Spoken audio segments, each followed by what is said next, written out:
Welcome back, Inside Edge. This morning we have a very fortunate couple of speakers. Now, because we are the Inside Edge, and many of you refer to it as your family of choice, and as evolving people, I keep hearing from people at the Inside Edge that you need to love yourself first and see the value in yourself. And if there's an airplane accident in the sky, you suck the oxygen first before you give it to your baby. So now that we know all this, it's no surprise that we look inward at our family, the Inside Edge, to find the best speakers. So nepotism is well justified in our circle, and today we have an opportunity for Daryl and Alexandra to tell us what they do. Thank you. Come on up. We'll start with a little video first. Yeah, take that out.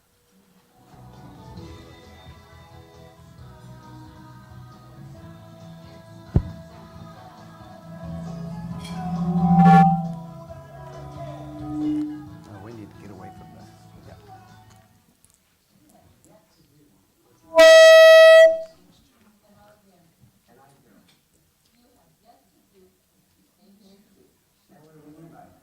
We need life. Your direction, your purpose for being on the planet. You have yet to do what you came here to do, and you can. Can y'all hear it at all?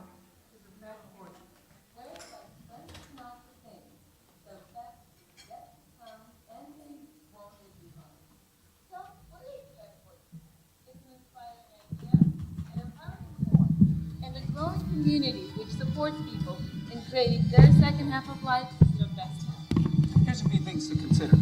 What if midlife was a doorway into a playful, passionate, and purposeful second half of life? What if you have yet to do what you came here to do? And what if your opportunity to step into a second half that's radically fulfilling is now versus someday down the road when the kids get out of school, you retire, or whatever other reasons people wait? We call what we're building the back 40. And just like that uncultivated patch of land behind the ranch has infinite growth potential, so do we, and so do you. We'd like to share with you a possibility that you, right now, right where you are, and with life just the way it is, are in a perfect place to take one look back and 100 steps forward. Our philosophy and the basis of this work is the idea that your entire life has been a perfect laboratory for the discovery and expression of what you came here to do. What if the whole first half of life was just R&D, research and development? And what if everything thus far has provided you with a formula of unique self-expression? We call it your fuse. Are you ready to light your fuse? So take a few moments to watch the video of others participating in our program and listen to the interviews about this new movement to put power into your life and your future. And join us for an upcoming program because life isn't waiting. Why should you? Come discover with us the very real, playful, passionate, and purposeful back 40 that lies ahead. If you're ready for a radically ignited second half of life, this is a conversation you want to be a part of. So come join us, and we look forward to playing with you. Yay!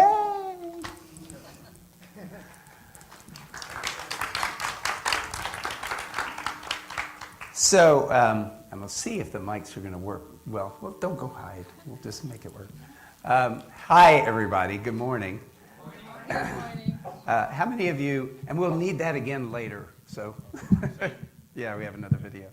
How many of you would like your second half of life to be your best half of life? Okay, some hands aren't going up. What other plans do you have? And how many of you wouldn't mind having a lot more play, passion, and purpose in there at the same time? Great. So what we're here to share with you today is what we feel is an access to actually having that happen, and we call it the back 40. And first, this is our first time to ever speak together. So this is a first. Yeah. So we landed here at the Inside Edge.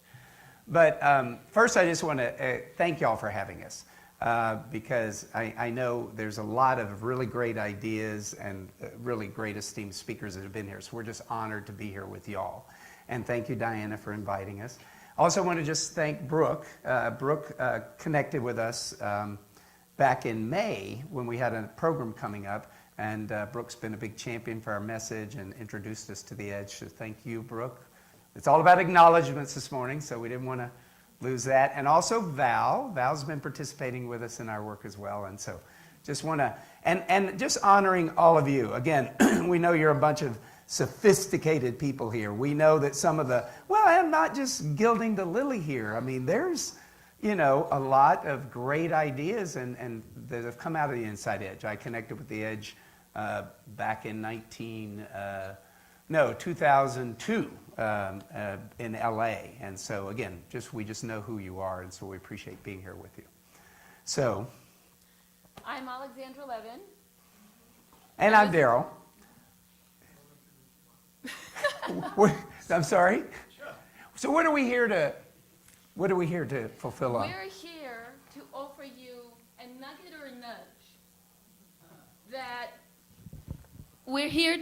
a nugget or a nudge that you might take away from here today and use maybe to view some things in your life and your future differently.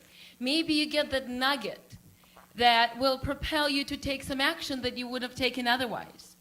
Or maybe it'll be a nudge, a little kick in the backside to move you forward into what's next for you in your future. So, again, all of us at different times in life, we can use a nugget or a nudge. Yes? Anyone ever had that happen? So how would y'all like us to fulfill on that?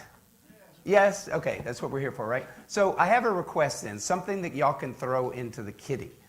And again, I just want to say, without gilding the lily, a lot of sophisticated people here, okay? There's lots of experience. There's lots of been there, done that in the room. And y'all have literally traveled the world, both in terms of what you do as well as the ideas that you've either generated or you've been part of for many years. And I want to say, even in the face of that, I want to bring in awareness. It's actually one of our main foundations in the Back 40, an awareness of a 3-word phrase that will kill you learning anything or open to anything here today. Does anyone know what that 3-word phrase is? We use it in life just all the time, but we don't really think about it. I'm too busy. That won't help. That won't work. That won't help either. I'm sorry? That definitely won't help either, and that's definitely not what we're here about. How many of you have ever said, I know that? Yeah? Yeah, and here's the thing, and it's actually part of a foundation of our philosophy, is that when people get into their 40s, 50s, 60s, 70s, and 80s, that they have been around. They've done a lot. And it's really easy to approach life like, you know what? You know, been there, done that. That doesn't work for me. That's not who I am, because we have these ideas now of who we are or what's really possible in life. And so what we advocate in the Back 40 is to really start to listen beyond that, to listen beyond who we think we are, what we think we know. And so this morning, for us to fulfill on a nugget or a nudge, what we're just going to ask you to do is to listen beyond that, what you already know, okay? And just be willing, because we say that to fulfill on a second half as a best half, and to do, and by the way, I don't mean to be insulting anybody when I say what I'm about to say, but to do what you really came here to do, it's going to take being open to new learnings and new experimentation. So would y'all be willing to listen beyond? I know that. Very cool. And how many of you have ever heard a minister say that they're here to comfort the afflicted and to afflict the comfortable? Anyone ever heard that? I think it's a great line. And what's interesting is that our work has this kind of a double edge to it, okay? It fulfills 2 functions. So on the one hand, our work speaks to midlifers who maybe feel that they haven't necessarily made it yet, or they haven't fulfilled on what they came here to do, But it also speaks to those who feel that they maybe have made it, and maybe they're comfortable, and maybe sitting a bit on their laurels, okay? And this is the basis of that message. You have yet to do what you came. Oh, there's the I know that. Oh, one other thing about I know that. I call this the incredible, all things possible shrinking world. Because the more we operate from that we know, less and less becomes possible. And again, we're going a different direction. You have yet to do what you came here to do. You specifically, sitting in your chair, have yet to do what you came here to do. And that we know that's a very tall claim. It's a very tall claim. And by the way, did I walk over some time you were supposed to talk? You're fine. You're good. Again, it's our first time speaking together. But here's the thing. It's a tall claim. There's a lot of experience in this room, a lot of accomplishments.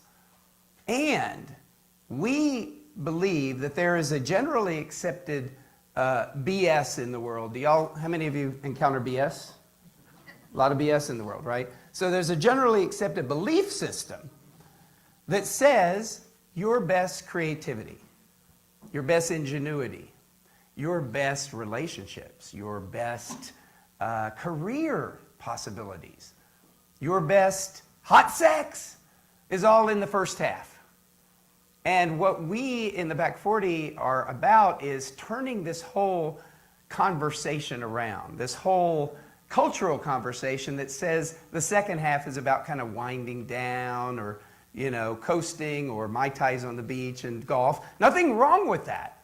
But what we want to offer is that what if you have yet to do what you really came here to do? And there's really impact still to be made in your life and in the world. So I'm going to share with you a little bit about how we came to be creating the Back 40. My background is about over 20 years in organizational development and human resources and leadership consulting. I've worked for one of the oldest transformational consulting companies in the world. And then about 4 years ago, Daryl and I were friends, and he'd asked me to be part of the reading group for his manuscript, The Back 40, 7 Critical Embraces for Life's Radical Second Half. And at that time, I was feeling stuck at the tail end of a good marriage gone bad, and I have been feeling stuck for about 3 years. And I started in earnest reading the manuscript and doing the exercises because to give him feedback. And I saw what was keeping me stuck in my marriage. And what I saw is in the exercises, I remembered myself at 19, leaving communist Russia alone. My family's been trying to leave Russia for 13 years, so since I was 6.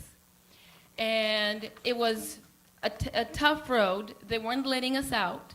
And at 19, an only child of doting Jewish parents, I was allowed to leave on my own without my parents. And they told me that I will never know. We never know if I'll ever see my parents again. And yet, I was on the plane on the way to freedom that our whole family had so sorely wanted. And I was scared out of my mind. I was petrified. I was alone in the world. And the freedom looked scary. So the freedom from that marriage looked scary too. And what I saw, what was keeping me stuck, is a scared 19-year-old. But I was not a 19-year-old anymore, and I wasn't scared anymore. So when I saw that, next day I told my husband that we're getting divorced, and it was going to be amicable, and within a few months I was gone. And it was probably the easiest, best divorce you can, because I was clear, I was free, I was done. And what I saw is how amazingly great the laboratory of that experience was, where I got what I needed to get so that I can really be free and take the freedom into everywhere else in my life. And how I first became acquainted with the idea of the Back 40, I was actually 40 years old, and I was sitting, I was sitting watching my son. I was sitting in my favorite meditation chair, watching my son sleeping in my bed because my parents were sleeping in his bed because they had come into town to lend me more money to fight a $500,000 custody suit. And at that point, at 40 years old, broke, totally in debt, and in the middle of this huge effort to maintain my relationship with my son, I really felt like, wow, I don't have a lot to show for this first half of my life. Like, I'm pretty much a wash-up. And I don't know if y'all have ever had it happen to you, but for me in that moment, it was kind of like this download. And this download occurred, and it said, the first half doesn't matter. It's the second half that you came for. And literally in that moment, the title of the book came, The Back 40, 7 Critical Embraces for Life's Radical Second Half. And what I saw and what the idea proposed is that the first half had just been R&D, research and development. But the first half was really all about me just doing these experiments to find out and to get directed towards what I really did come here to do. And so then I still had a lot of R&D to do, so I spent about 6 years getting through that and the financial aspects of that. And in 2008, I started writing the book. And the book is written. It's very dense, okay? So we're going to be rewriting, and I'm going to bring out a digestible form of it next year. But the point being is, I had a reading group, and I had some people in reading groups, and that's where Alexandra and I connected. And once she was out of that relationship, we were friends. We saw each other. How many of y'all have ever just been blessed with your best friend showing up as your relationship? Yeah. And so then we just sat down and we said, you know, look, before we bring the book out, let's put together some programs. Let's see how these ideas land with people. And that's kind of where the Back 40 came from. So we're really coming to you with a view that we, in our own, everybody's Back 40, we really can go way beyond what other people think is acceptable or not, or what we can do or not, or really what society thinks we can do or not, or what's even possible. And we're saying anything and everything is possible in our own Back 40s. So that's my son. That was when he was 8 years old, sleeping in my bed, and that's when I started writing. So let's talk a little bit about some of the basic tenets of the Back 40 and this philosophy. First off, as I said, my epiphany occurred sitting in that meditation chair that, you know, what if the first half had just been R&D? And I invite you right now to look for yourself, just to consider, what if everything up to this point, no matter what your age right now, no matter what you've already accomplished, what if it's all just been R&D and preparation for what you really came here to do? You know, it's just a whole other way of thinking. Like, what if we're here until we play our biggest game and then we fall over and we're out of this earthly existence, right? And again, that's part of the turning around of this cultural conversation. So what we propose is that there's certain things to embrace. Who knows what embrace means? Who can give me definition of embrace? Well, just to pull it into yourself and absorb it and love it at the same time. Yes, exactly. Good demonstration. It's exactly that. It's to hold closely in one's arms, affectionately, right? So we say that there are certain elements of our life to embrace so as to create this second half as the radical, playful, passionate, purposeful second half. And one thing that a lot of people don't necessarily embrace too well is your past. So, and I speak from having done lots of work, okay? I've done personal development work for like 30 years. And I would even say that when this idea came about, there were still, nonetheless, thoughts of if this hadn't happened, or if that hadn't been that way, or if I hadn't been influenced in that way, things would be different now. Can anybody relate? Yeah, some of you are fibbing, okay? Because I say no matter how much work we've done, there's still this idea that something happened to us. And now, look, here's the thing. Many of us have done enough work where we learn to complete the past. Has anyone done work on completing the past? Please interact. This is not TV. I do need your interaction. How many of you have found ways to have closure with the past? Found things to have closure with? How much, and by the way, this is a great gift and a great talent. Great, thank you. How many of you have forgiven the past? You found people and things to forgive in the past.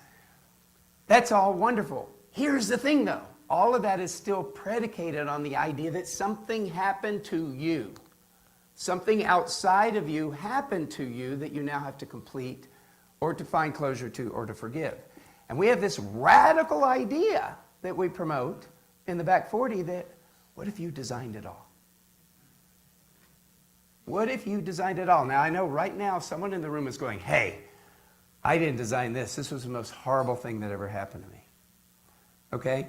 We're not making light of what has happened. We do say, however, that when we can, and we have this, idea that, your whole first half is research and development, and you're running lab experiments. And in those lab experiments that you've designed, there are certain results. There are certain findings that come out of that. And rather than getting lost in the lab, which a lot of us can do, we propose that when you can look to see what was the experiment, why'd you design it that way, why'd you bring exactly those people into your life, why was the environment exactly set up that way, so that you could now have something to see out of that that directs you to what you came here to do. I don't know about y'all, but at 20, 22, 25, I had no idea what I was here. I was on track, getting my business degree and all that kind of stuff. But I don't think we come in knowing. And I think that first half is really an opportunity through these lab experiments to get directed to what we really came here to do. So, again, it's a radical concept because it asks us to give up being a victim to anything. But what we say is that when you can really drop any sense of victimness to anything that's come before, that is like an ultimate level of responsibility that has you then able to call the shot on what's coming next. Because you designed it all anyhow. One of the concepts that we bring up, see, a lot of times we have it that we are this way or life is this way or this isn't possible for me because. And so one of the really cool processes we do is actually start to transform that. Like it's the exact same letters up there, but there's a whole other power that comes whenever you can actually stand in, what if I did cause it all? So, one thing I just want to say is we're not saying this is the truth. We don't have any license on the truth, okay? We just offer it as a possible model for viewing the past. How many of you know Alan Cohen?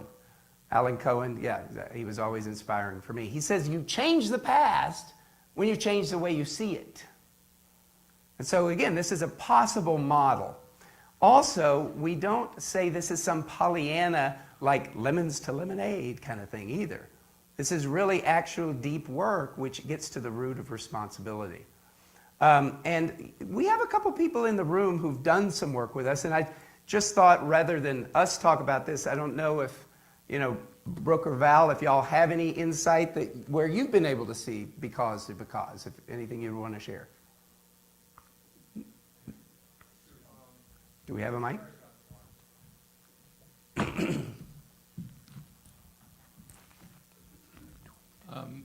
Hello? Hello. Okay, good. Well, I would just say it really works.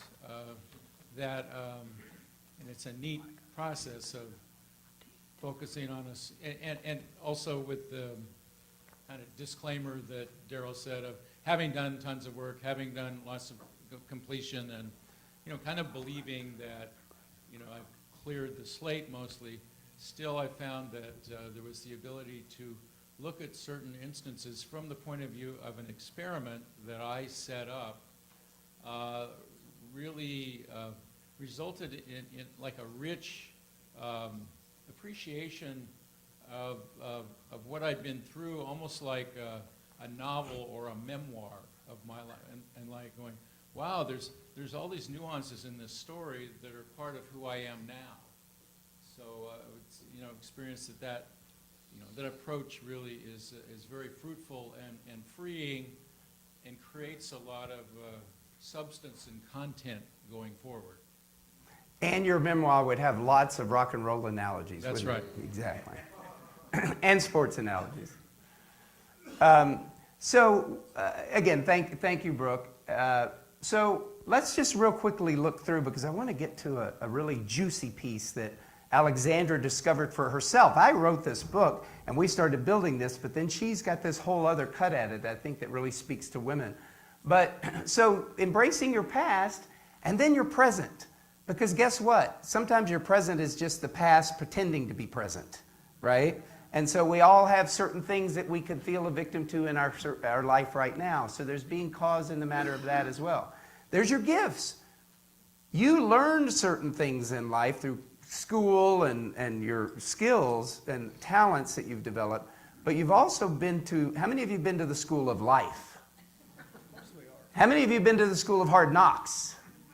Right. So there are certain things that you've developed that it's important at this midlife juncture to do an inventory. What are the real gifts and talents that I carry forward with me now? Your values. Your values are completely different than they were 10, 15, 20, 30 years ago. Again, an inventory of values to see what you're bringing now into this second half. One big embrace we call your initiation. How many of you have heard the term midlife crisis? Yeah. We call it midlife opportunity. We say that it's that big, juicy thing that happens that's actually your doorway. And so we call it your initiation. And we actually say this is what we want to turn society's conversation around. That midlife crisis is something that is horrible and takes you down. No, we say midlife opportunity. Can't wait.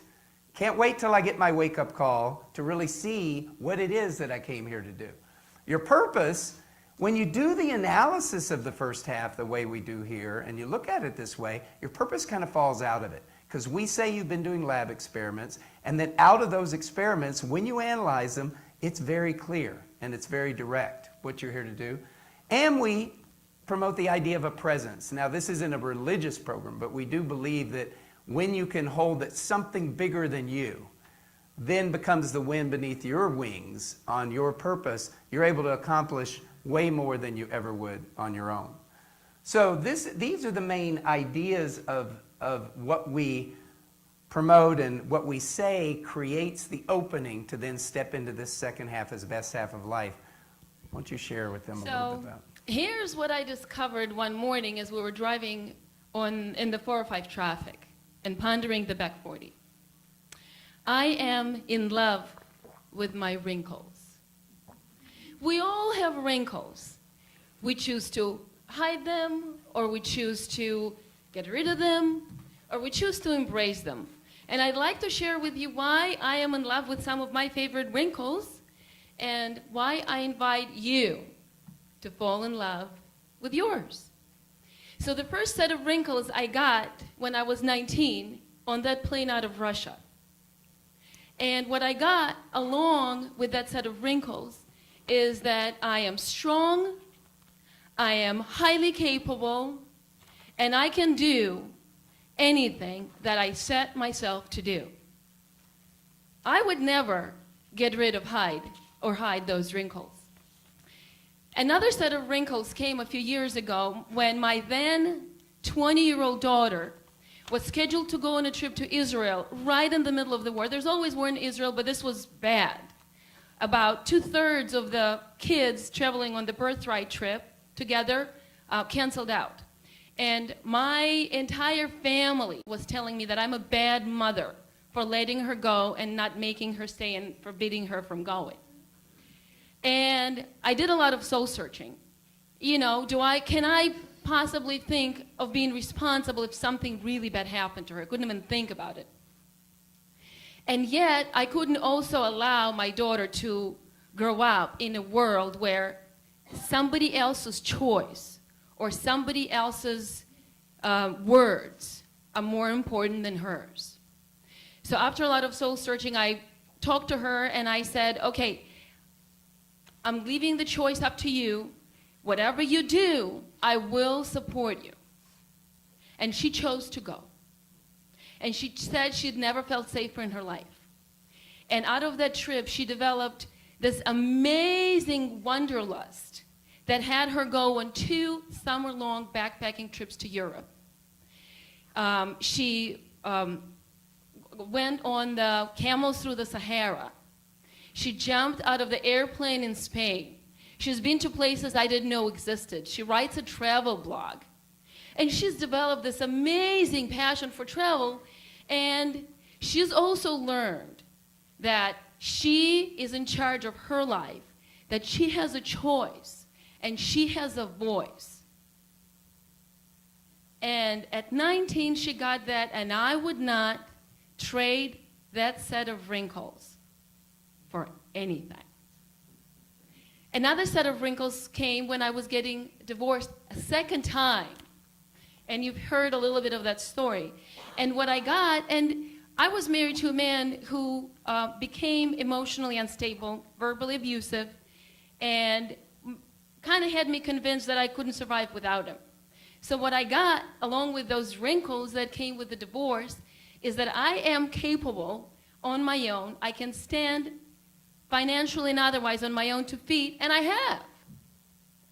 Would I trade those wrinkles for anything? So every life experience, every lesson, every laboratory, who I am today, and what I'm capable of, is all came together with every wrinkle that I got. And that is why I am in love with my wrinkles. And I am inviting you to fall in love with yours.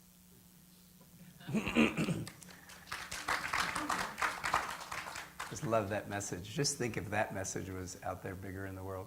Now, though the work we do isn't about 80-year-olds, it's about 40, 50, 60, 70, 80, as you know, all across the board, we do want to show you a little video that depicts what we are about. We show this even in our program because it really represents what this whole message is about. Oops. I don't know how many of you may have seen this, but if you have, just enjoy it again.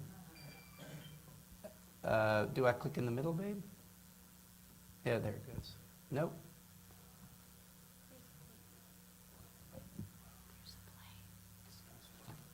Nope, nope, I'm going back. Go back now. Can we click on that? It'll go on if this isn't turned on. Nope. Let's see. Go back, okay. Is it embedded? No. Yeah, okay, yeah. Okay, well, we'll just tell the story then.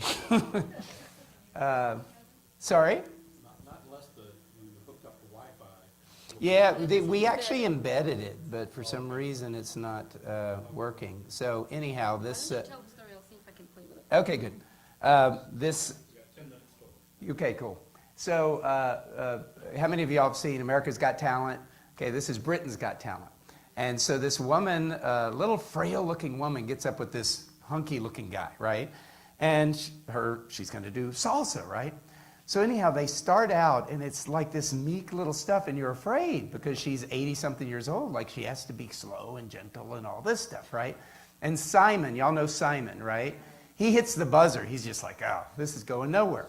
And it's so funny because you probably won't see it, so I'll just say, they both look at Simon, and then she takes off what she's wearing. She's got this hot, slinky little number on, right? And then this guy starts throwing her all over the place. And it's like everybody in the audience is biting their nails. Oh my gosh, you know?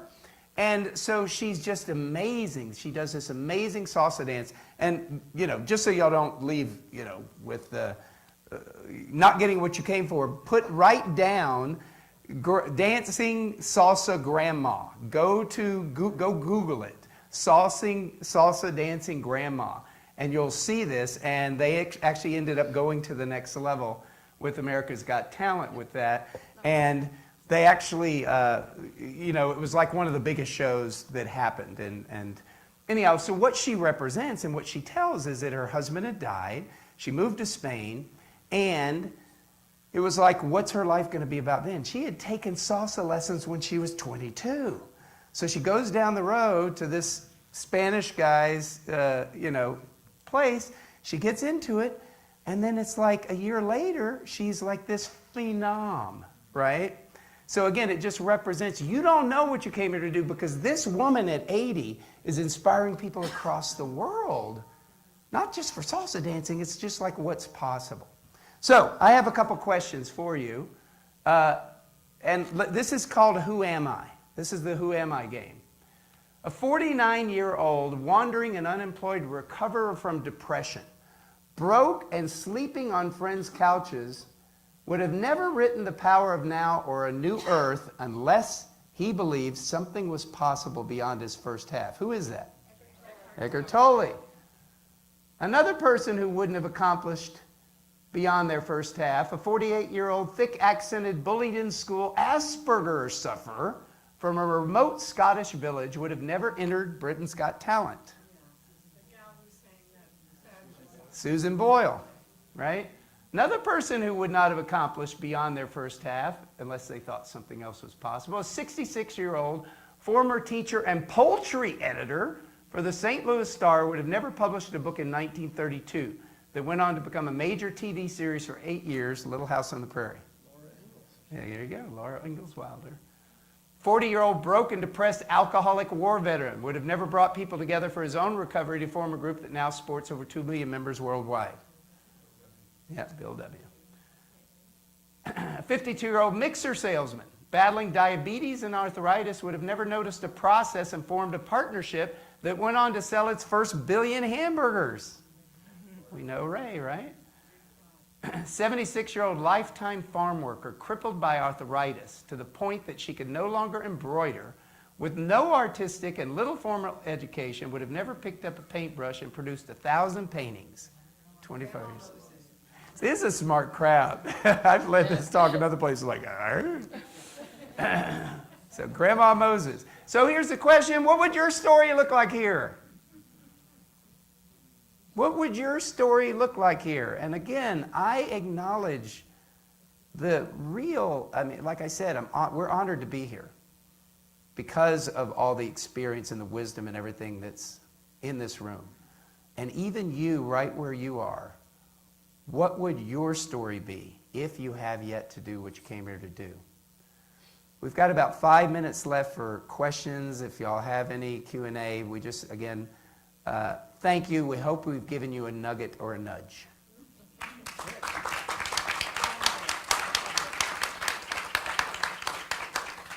All the stuff, that first 40 or during your R&D period, that you design it, and you offered an alternative that perhaps, what if you actually created it? And my friends that are more new agey and are more successful because they use the same philosophy of it's all perfect. Therefore, hey, who wouldn't want all that stuff? And so I personally haven't been able to buy it. I'm not, and I'm glad what you said though, is you're not claiming that that's the truth. It's simply a model. And I can digest that a lot better. And in fact, what I prefer to do, which is, I'm assuming it's much less successful, is I'm not willing to say it's perfect, but I'm willing to believe in chance and just say, hey, that was random chance. So I'm not a victim, it's just that's random chance. But I happen to believe also that that's less powerful than taking on a belief system of it's all perfect or it's I designed it. So how much less powerful is a position like mine that I'm not willing to fool myself or try to believe a model that I don't know. Yeah, and and I'm not going to claim anything is less powerful for you. We all have to pick what works for us. But a wise man once said to me, look, there's 2 ways of living life. You're either going to live life that you're at cause of it all, or you're at the effect. Really comes down to that. And when you're living at the effect, there's certain ramifications of living at the effect of life. And there's a whole other way of being or possible approach to life when we stand that we're at cause. Now this man said, neither of these are true. It's not true. But you're going to subscribe to one or the other. Which one do you choose to subscribe to? Choose the one that empowers you. And that's really the basis behind what we're saying here. This is just a model. And what we do when we work people from because to because is we take on the scientific model. We actually look to see what was the experiment you might have been running. You know, at Stanford and, you know, different schools of psychology and all this, they make up things like, let's take monkeys and like not let them be held for 6 months, and then we have a control group that is held, and let's see what happens. Well, it's like, what if you designed an experiment and you came up with some hypothesis, and then you designed the lab environment and the people and everything that would be in it? What did you now see out of it? And what we say, Kevin, that falls out of that is certain self-expression directives. We call it your formula of unique self-expression. That's what you've been designing in the lab, is your formula. Does that somewhat address? Cool.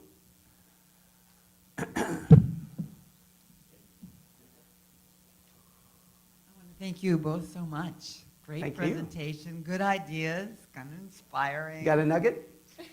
I did. Good. But there's one nugget I missed, and it was the nugget from Alan Cohn about the change. Yeah.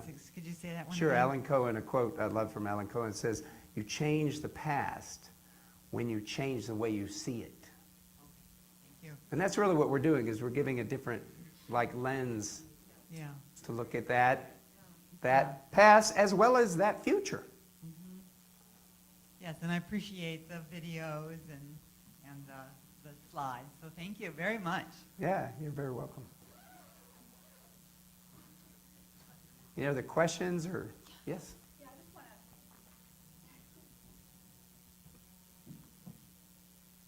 Yeah, I can't help but want to say this, in to response to what you said, Jane, about the change. I always remember Wayne Dyer, one of Wayne Dyer's famous quotes saying, if you change the way you look at things, the things you look at change, which is the same thing. And I love that because it just makes all the difference in the world. So just wanted to add that.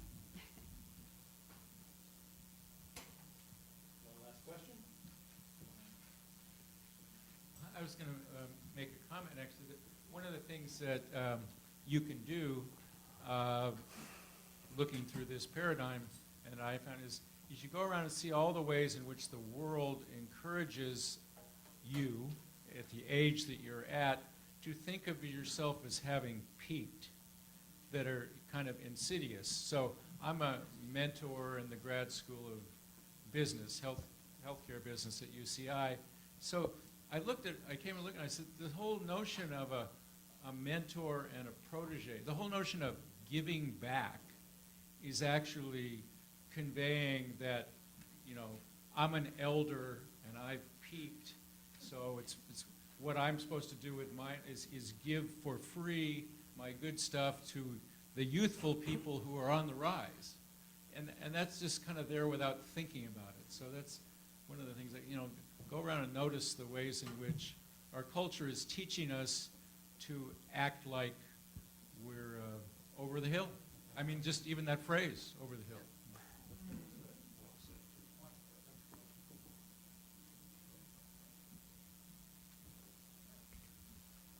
Hi, I appreciate your presentation today too. And I am very grateful to Dr. Bruce Lipton and to Dr. Christiane Northrup, who have both stated, and this is through lab experiments, that our attitude about life is more influential than our DNA. And and they both suggest not thinking about age, don't talk about age. And it's just so, it's been powerful in my life. Yeah, and as we know, Dr. Bruce Lipton shows actual cells transforming based on the thought processes. Great, thank y'all. We really appreciate the time with y'all this morning.